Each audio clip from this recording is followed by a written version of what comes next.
Los institutos electorales que organizarán las elecciones a gobernador que tendrán lugar en 8 estados y la Ciudad de México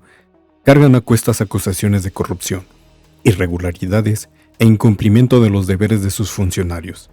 de acuerdo con información disponible en la Plataforma Nacional de Transparencia y Observaciones hechas por las auditorías locales.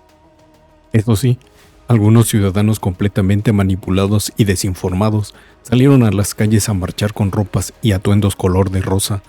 en una supuesta defensa de este instituto corrupto que solo sirve a intereses de grupos de poder, porque según para ellos, la democracia solo existe a través de los aparatos del Estado. Dos de los principales casos son los del Instituto Electoral del Estado de Puebla, que ha sido señalado por la Auditoría Superior Local por irregularidades en más de 500 millones de pesos a lo largo de 5 años, y el Instituto Electoral de Veracruz, en donde al menos 290 servidores del organismo han sido sancionados en ese mismo plazo de tiempo. A consideración del Dr. Marco Arellano Toledo, ex consejero electoral distrital, el panorama de los organismos públicos locales electorales, conocidos como OPLES, es delicado, no solo por las problemáticas en las cuales se han envuelto sus trabajadores en el ejercicio de sus funciones y del gasto, sino también por la injerencia de las fuerzas políticas de cada estado. Hay una serie de contradicciones, en algunos OPLES, en donde la propia integración del Consejo está transminada por las fuerzas políticas, señaló. Hay correas de transmisión de las fuerzas políticas que, a través de la cooptación o a través de algunos mecanismos de presión, se han hecho de algunas mayorías, o han intentado hacerse algunas mayorías en los propios consejos, por parte de los partidos políticos a nivel estatal, y esto es delicado. Y ahí tienen a los 3 partidos más podridos del país, convenciendo a los incautos de ponerse a gritar "el INE no se toca", como si en la realidad, en organización, estructura y funcionamiento, este instituto fuera impoluto y sacrosanto. Otra de las preocupaciones que expuso el politólogo son las relaciones que existen entre los consejos generales de los institutos electorales locales y los partidos en poder a nivel estatal, pues en algunos casos esto puede ser un factor influyente en la vida del instituto electoral. En la mayoría de los organismos públicos electorales locales, de todas las entidades, no solo aquellas que van a celebrar elecciones, hay una relación directa, sí, institucional, pero a veces también extrainstitucional, entre el partido en el poder o los partidos en el Congreso y el propio instituto electoral local, advirtió. Lo que hemos visto y lo que ha documentado gran parte de académicos e investigadores es que esa relación con las entidades locales, con el poder local, a veces se tiende al tutelaje o al tratar de subordinar intereses. Lo que es lo mismo es que el órgano electoral ha dejado de ser ciudadano, o mejor dicho, nunca fue ciudadano, pero siempre vendieron la idea de que sí lo era. De hecho, aún continúa el bombardeo mediático cuando en la propaganda se dice que las elecciones son organizadas, vigiladas, contabilizadas y validadas por ciudadanos, nada más alejada de la realidad. El actual Consejo General del Organismo Público Local Electoral del Estado de Veracruz está presidido por Marisol Alicia Delgadillo Morales, quien fue designada para el cargo en 2022. A su lado están las y los consejeros Roberto López Pérez, Mabel Aceret Hernández Meneses, Quintín Antardo Varganes Escandón, María de Lourdes Fernández Martínez, Mati Lezama Martínez y Fernando García Ramos. En el OPE veracruzano se registraron un total de 292 servidores públicos sancionados entre 2020 y 2023, siendo los motivos de las reprimendas sin cumplimiento en presentar en tiempo y forma y por completo su declaración de situación patrimonial y de intereses, negarse a realizar el conteo, sellado y agrupamiento de la documentación electoral, evitando con ello la certificación respectiva, derivada de la actividad de traslado y resguardo de las boletas electorales en su consejo de adscripción, y hasta daño culposo al patrimonio del organismo. Además, el órgano de fiscalización superior observó en el ejercicio fiscal de 2020 un total de 15.299.596 pesos de importe pendiente de liquidar y o depurar el saldo al 31 de diciembre de 2020.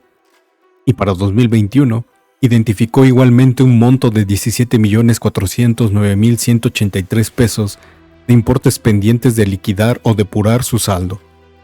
de los cuales 4.077 millones derivaron en 8 denuncias de hechos que a su vez conformaron una carpeta de investigación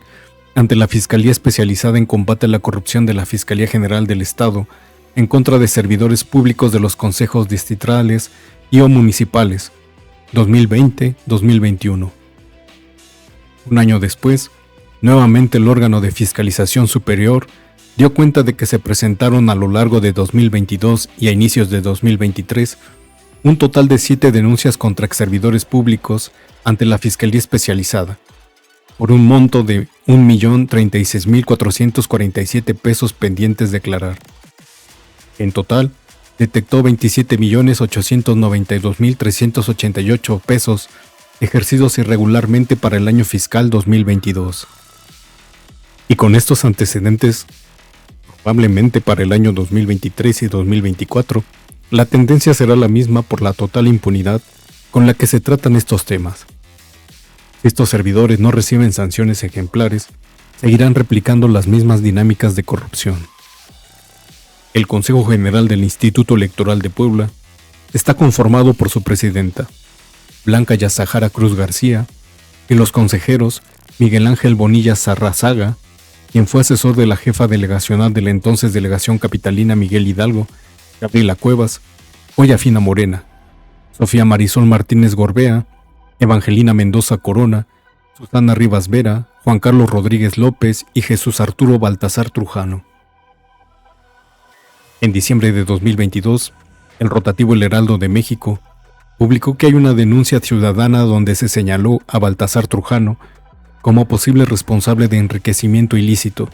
tráfico de influencias, utilización de recursos de dudosa procedencia y la contratación de servicios con sobrecosto. A su vez, el consejero acusado aseguró que se trataba de una campaña de desprestigio en su contra a manos de quien en ese momento se desempeñaba como secretario ejecutivo del Instituto Electoral del Estado de Puebla, César Huerta Méndez. Pese a esta polémica, Baltasar Trujano formó parte de la terna de finalistas que analizó el Comité Técnico de Evaluación de la Cámara de Diputados para reemplazar a 4 consejeros electorales del INE a inicios de 2023. En 2021, aún bajo la presidencia de Miguel Ángel García Onofre, la ACEP emitió solicitudes de aclaraciones y pliegos de observaciones por el ejercicio irregular de 80.022.965 pesos en el Instituto Electoral del Estado de Puebla, entre ellos derivados de la compra de materiales y útiles de oficina, servicios de alimentos e impuesto retenido en nómina. Y 2 años antes, en 2019, detectó el Instituto Electoral Local dejó sin aclarar el gasto de 486.002.882 pesos, correspondientes al rubro ayudas sociales. Además, en el 2021 y 2022,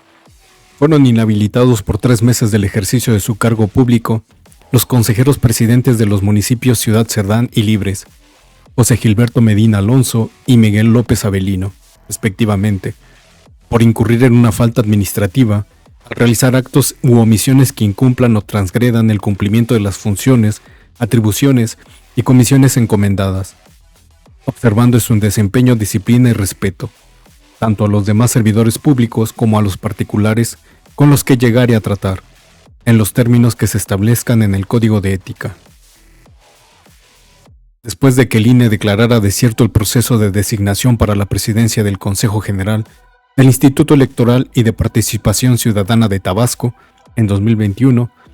un año después fue designada al puesto Elizabeth Nava Gutiérrez, quien igualmente participó en el proceso para formar parte del Consejo General del INE, pero no resultó seleccionada. A su lado trabaja Juan Correa López, Roselvi del Carmen Domínguez Arévalo, Víctor Humberto Mejía Naranjo, María Elvia Magaña Sandoval, Vladimir Hernández Venegas y Hernán González Salas. De acuerdo con información de la Plataforma Nacional de Transparencia, en 2023 fueron sancionados 7 servidores de la institución, entre ellos el titular de la Unidad de Tecnologías de la Información y Comunicación, un capacitador asistente electoral y un auxiliar de la Junta Electoral, por motivos como incumplir con su horario laboral y hasta incumplir con la presentación de su declaración patrimonial y posible conflicto de intereses en su modalidad de inicio y conclusión. El órgano superior de fiscalización del Estado publicó, con respecto al ejercicio fiscal del 2022, el Instituto Electoral y de Participación Ciudadana de Tabasco, o IEPCT, había incurrido en observaciones por un total de 276,931 pesos. Aquí, la dirigencia estatal del Partido Acción Nacional acusó que la autoridad electoral había tomado acciones a favor del precandidato de Morena, Javier May, que no contribuyen a la certeza ni a la equidad de la contienda y a violar la ley electoral. En Yucatán, el consejero presidente Moisés Bates Aguilar tomó protesta en 2021 y se desempeña en sus funciones junto con sus compañeros Delta Alejandra Pacheco Puente, Jorge Antonio Vallejo Buenfil, María del Mar Trejo Pérez, Alicia del Pilar Lugo Medina, Alberto Rivas Mendoza y Roberto Ruz Sarur. A finales de octubre de 2022, los representantes del PRD y del PRI denunciaron que el jefe del Departamento de lo Contencioso Electoral del IEPAC, Roberto Carlos Durán Quintal, había incurrido en actos de proselitismo a favor de Morena, por lo cual pidieron su destitución del cargo. Después de una revisión de la cuenta pública de 2019, la Auditoría Superior del Estado de Yucatán identificó una posible afectación de 3,895 millones de pesos al erario público por parte del Instituto Electoral y Participación Ciudadana Yucateco, o IEPAC. Y en Chiapas, donde el Consejo General está presidido de manera provisional por María Magdalena Vila Domínguez, luego de que el procedimiento de selección resultó desierto porque ninguno de los participantes finalistas cumplieron con los requisitos establecidos en la Ley General de Instituciones y Partidos Políticos, LGIP, al igual, en otros institutos, fueron sancionados 11 servidores entre 2021 y 2023, por no presentar en tiempo o por completo su declaración de situación patrimonial inicial y de conclusión, por actuar en contra de las normatividades y disposiciones legales que rigen al servicio público, por la omisión de presentar la documentación comprobatoria al sellado y enfajillado de boletas, jornada electoral, mecanismo de recolección y sesión de cómputo,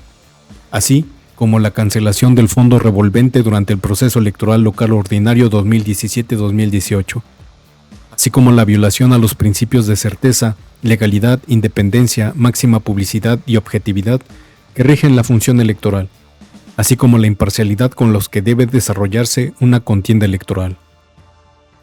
Derivado de la revisión de la cuenta pública 2020,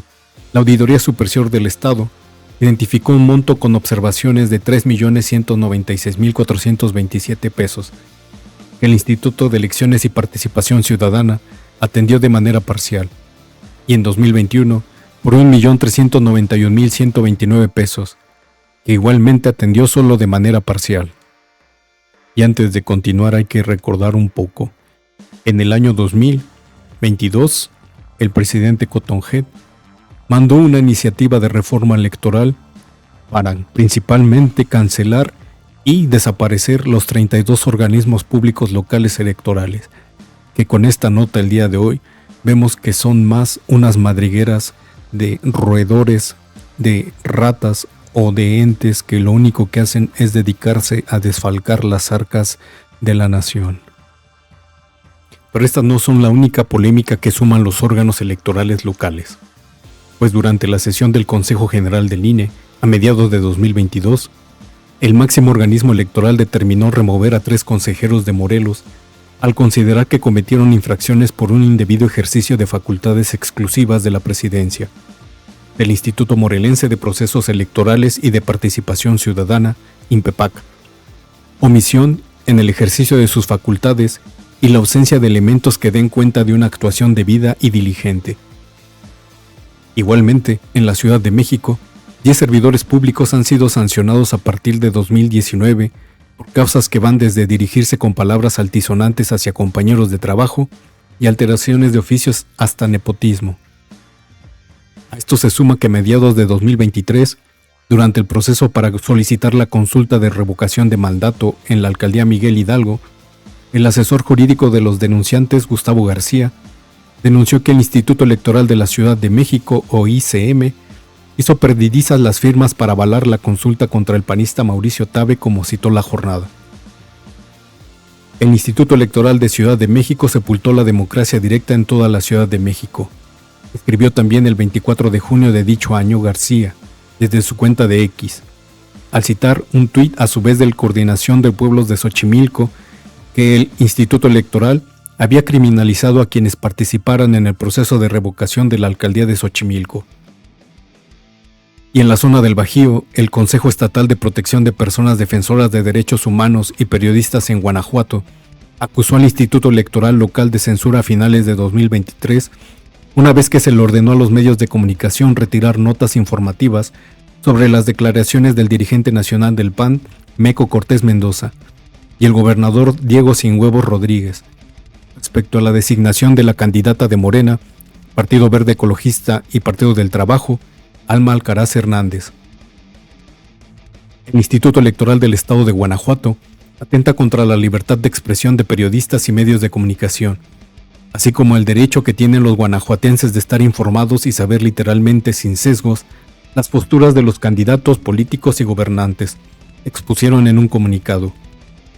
Incluso, dentro del mismo Consejo General, se han generado fricciones, ya que a inicios de diciembre pasado la consejera presidenta Brenda Cánchola Elizarrarás acusó que su compañero Luis Gabriel Mota la había amenazado y le había faltado el respeto. La acusación de la consejera presidenta surgió después de que, en sesión, Gabriel Mota la denunciara de una tendencia a negar información a los integrantes del consejo, a lo cual se sumaron Sandra Liliana Prieto de León y Concepción Aboite Samano. Cánchola Elizarrarás negó dichos hechos.